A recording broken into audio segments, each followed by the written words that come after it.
ಅಧಿಕಾರವನ್ನು ಪಡ್ಕೋಬೇಕು ಅಂತಕ್ಕಂಥ ಮನೋಭಾವವನ್ನ ಯಾವತ್ತೂ ಕೂಡ ನಾನು ಮಾಡಿರ್ತಕ್ಕಂಥವ್ರು ಅಲ್ಲ.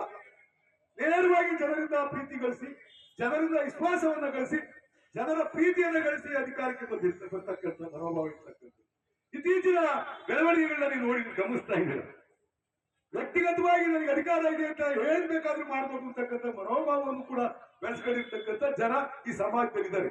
ಎಂತೆಂತರ ಹೋಗ್ಬಿಟ್ರು ಈ ಸಮಾಜದಲ್ಲಿ. ನಾನು ಒಂದರು ಯಾವತ್ತೂ ಮೇಲೆ ಬರಲಿಕ್ಕೆ ಸಾಧ್ಯ ಇಲ್ಲ. ನೀವು ಒಂದು ಮಾತ್ರ ಜೀವನದಲ್ಲಿ ಏನಾದ್ರೂ ಸಾಧನೆ ಮಾಡ್ಲಿಕ್ಕೆ ಸಾಧ್ಯ ಆಗುತ್ತೆ.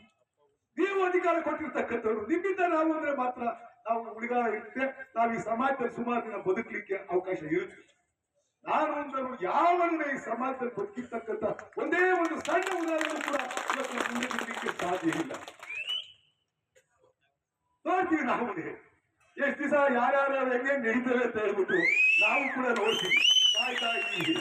ವ್ಯಕ್ತಿಗತವಾಗಿ ನನಗೆ ಅಧಿಕಾರ ಸಿಗ್ಲಿಲ್ಲ ಅಂತ ವ್ಯಾಮೋಹ ಇಲ್ಲ, ನನಗೆ ಅಧಿಕಾರದ ವ್ಯಾಮೋಹ ಇಲ್ಲ. ನಾನು ಅವ್ರ ಕಡೆನೇ ಯಾರನ್ನ ಮಾಡಿ ಅಂತ ಇದ್ದೆ. ನಾನು ಹೆಂಡತಿ ಮಾಡಿದ್ದ ನಾನು ಹೇಳಿಲ್ಲ, ಕೇಳಿಲ್ಲ. ನಾನು ನನಗೆ ಗೊತ್ತಿತ್ತು ನಾನು ಹೆಂಡತಿ ಮಾಡಕ್ ಬಿಡಲ್ಲ ಅಂತ.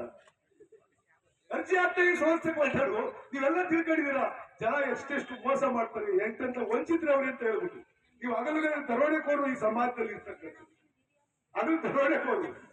ಏನಾದ್ರು ಮಾಡಿ ಅವ್ರು ತೆಗೀರಿ, ಏನಾದ್ರು ಮಾಡಿ ಅವ್ರು ತೆಗೀರಿ, ನಮ್ಮನ್ನ ಅನ್ಬೈದ ಹಿಂಬೈದ ಅಂತ ಜನ ಹುಟ್ಟಿಸಿ ನಾನು ಹೆಂಡತಿ ಅರ್ಜಿ ಹಾಕಿದ್ದಕ್ಕೆ ಪಾಪ ಅವ್ರು ಆಗ್ತಿರ್ಲಿಲ್ಲ. ಇವನ್ ಬಂದಂತ ಮಾತಾಡ್ಕೊಂಡೋಗಿದ್ದೆ. ಯಾರು? ನಮ್ಮ ಗಂಗೇಗೌಡರ ಮಗ ಶೇಖರಿ ಪಾಪ ಮಾತಾಡಿದ್ದ, ಮಗದವ್ರು ಮಾತಾಡಿದ್ದ, ನಂತವ್ರು ಮಾತಾಡಿದ್ದ. ಅವ್ರವೇನೋ ಕೆಲ್ಸಗಳಿತ್ತು, ಅವ್ರು ಮಾಡ್ಕೊಡ್ರಣ ಅಂತಕ್ಕಂಥ ಪ್ರಸ್ತಾಪ ಮುಂದಿಟ್ಟಿದ್ದ. ಅದನ್ನ ಮಾಡ್ಕೊಡ್ತೀನಿ ಅಂತ ಹೇಳ್ತಿ. ಅವ್ರು ಸರಿಯಾಗಿದ್ದ.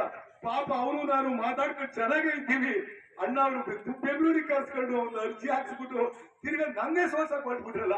ಈ ತರ ಬುದ್ಧಿ ಇರ್ತಕ್ಕಂಥವ್ರು ಈ ಸಮಾಜದಲ್ಲಿ ಬದುಕಲಿಕ್ಕೆ ಸಾಧ್ಯ ಆಗುತ್ತಾ? ಇವತ್ತು ಅಧಿಕಾರ ಐತೆ ನಡಿಬೋದು, ಬೇರೆ ಒಬ್ಬ ಇರ್ತಾರೆ, ನಮಗೆಲ್ಲ ಕಾಯ್ತಕ್ಕಂಥವ್ರು ಒಬ್ಬ ಇರ್ತಾರೆ. ಇವೆಲ್ಲವನ್ನ ನೋಡಿ ನಮ್ಗೆ ಮಾರ್ಕ್ಸ್ ಹಾಕ್ತಾರೆ. ಮಾರ್ಕ್ಸ್ ಹಾಕೋದಿಲ್ಲ, ಬರುತ್ತೆ, ಬರ್ದಂಗೆ ಇರಲ್ಲ. ಮುಂದಿನ ದಿನಗಳಲ್ಲಿ ಅವು ಕೂಡ ನಮ್ಮ ಮುಂದೆ ಬರ್ತವೆ. ಅಧಿಕಾರ ನಾವು ಯಾಕೆ ಹೇಳಿದೆ ಅಂತಂದ್ರೆ ಅದಕ್ಕೆ ಅಧ್ಯಕ್ಷ ಆಗ್ಬೇಕು ಅಂತಂದಿರಲ್ಲ, ನಮ್ಮ ಒಮ್ಮನೆ ಅವ್ರು ಆಗ್ತಿದ್ರು ನಾನು ಮಾಡಲ್ಲ. ನನಗೆ ಆಸಕ್ತಿ ಇಲ್ಲ, ಅವಳ ಆಸಕ್ತಿ ಇಲ್ಲ. ನನಗೆ ಗೊತ್ತಿದೆ ಯಾವಾಗ ಏನ್ ಮಾಡ್ಬೇಕು ಅಂತಕ್ಕಂಥದ್ದು ಕೂಡ ನನಗೆ ಗೊತ್ತಿದೆ. ಹಿಂಬಾಗಲಿಂದ ಇನ್ನೊಬ್ರು ನೆರಳಲ್ಲಿ ಇನ್ನೊಬ್ರು ಮನೆ ಬಾಗಿಲು ಹೋಗಿ ಭಿಕ್ಷೆ ಬೇಡಿ ಅವ್ರಿಗೆ ಅಧಿಕಾರ ಕೊಡಿಸ್ತಕ್ಕಂಥ ದುರ್ಗತಿ ನನಗೆ ಬಂದಿಲ್ಲ. ಕೊಡಿಸ್ತೀನಿ, ನನಗೆ ಗೊತ್ತಿದೆ. ನನಗೆ ನಂದೇ ಆಗಿರ್ತಕ್ಕಂಥ ತಾಕತ್ತಲ್ಲಿ ನಾನು ಚುನಾವಣೆ ಮಾಡಿರ್ತಕ್ಕಂಥದ್ದು. ಹಿಂಬಾಗಿಲಿಂದ ಯಾವತ್ತೂ ಕೂಡ ಚುನಾವಣೆ ಮಾಡಿರ್ತಕ್ಕಂಥದ್ದಲ್ಲ.